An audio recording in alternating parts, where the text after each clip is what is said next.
As school district leaders look to improve stakeholder relations across their districts, some superintendents are experimenting with a tool more commonly associated with tech-savvy students and their teachers than administrators, the blog. In our final segment, eSchool News Senior Editor Corey Murray talks with two school district leaders about the promise and potential pitfalls associated with blogging from the top. They exist at two ends of the education spectrum. One is head of a large urban school system in Central Florida. The other oversees students in 3 small communities in the rural Midwestern town of Syracuse, Indiana. But despite obvious disparities, Superintendents Clayton Wilcox and Mark Stock share a common vision. In an age where school CEOs find themselves torn between the desire to interact with the community and the need to work behind the scenes, administering programs and making sure educators are meeting district goals, the two leaders are taking an unorthodox approach to stakeholder relations, building weblogs to make themselves more accessible to the thousands of students, parents, and teachers who rely on their guidance. At the American Association of School Administrators Conference in New Orleans last month, Stock and Wilcox sat down with eSchool News to talk about the advantages of blogging from a leadership perspective and offered some words of caution to school district superintendents considering launching online forums of their own. We've reached out and used the blog as part of a communications tool within a whole covey, if you will, of communications tools. We still use traditional media. We still use, some of the business tools, email, applications like that. But the blog seems to be a place where we can kind of raise public consciousness. It's a place where we can kind of take the temperature of the community. It's a place where we have an ongoing kind of running dialogue in real time with people. And so it's been a vital tool to us to kind of gauge the public, to gauge where we ought to be going as a school system. Our secret is to mix different things in with it, a little bit of politics, a little bit of humor, a little bit of editorializing, breaking news, school cancellations, all that kind of thing. And we mix that together, and we've got kind of an eclectic readership now. And then whenever something important comes along, we put that in terms of politics or how to signal your legislator when you don't agree with a bill or something like that. So that's how we're using the Wawaseen as a blog site right now.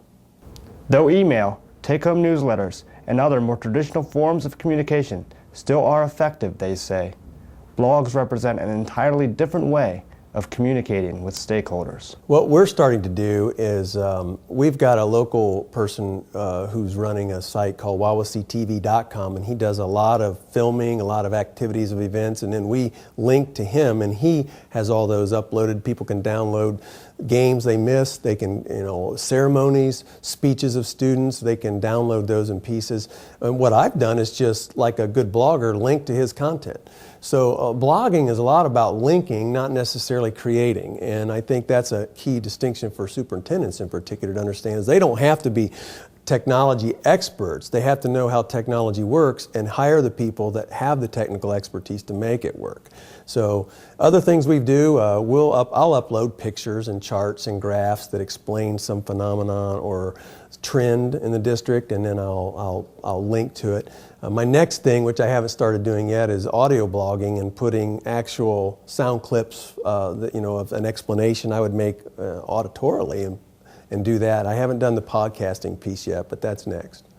We link some video pieces to it, whether it's one of our central office meetings where I meet with principals or district directors and things like that. We will link those sites to it. An interesting thing, a lot of my administrators now are using real simple syndication so that when something's posted, they're getting a quick hit from our blog to them about information that's important, particularly as we blog about things of safety, of direct implication to the district. I link oftentimes to PowerPoint presentations that I make around the community so people can go see those right from the blog site. So we're trying to do a lot with it. We also link to our television station so that people can see some digital content, whether it be a board meeting or something else.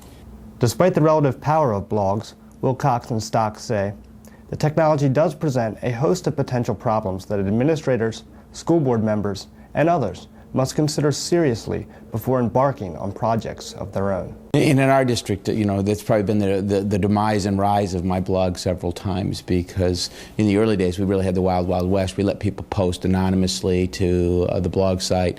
People were vicious, you know, they would come in, and it wasn't so much that it was vicious on me. Part of that, I think, goes with being the superintendent of a big school system. You make decisions that upset people. You want to give them kind of that pressure release valve. But people did become incredibly personal. They would attack other administrators. And so, you know, at one point I got so frustrated because I couldn't keep up with, you know, shutting down people. And then what happened is, you know, people called me the censor Nazi. I was taking away their right to free expression. I said, but you don't have a right to free expression. It's my blog site, for goodness sakes. And so, you know, we just got into this back and forth. And like I said, it was the wild, wild west. So we shut it down. Interestingly, the newspaper came back and said, hey, let's try it again. We'll do a moderated format. We went back, tried it again. But once again, the anonymous posting just was really difficult for us. And then when we asked people to even sign in using kind of a screen name or some artificial name, pseudonym or something, they didn't like that. And so quite honestly, you know, the participation in the blog ebbed way off to the point where, you know, we stopped again because we're like, oh, we're not reaching enough people given the effort that it was in.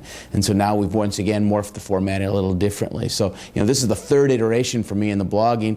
You know, the wild, wild west, you know, we got shot up pretty bad. We came back, thought we had something that was a little more sane, but even that, there was some insanity. So, you know, I think it's just one of those things when you get out in cyberspace, you got to be real careful of what you ask for because you just might get it.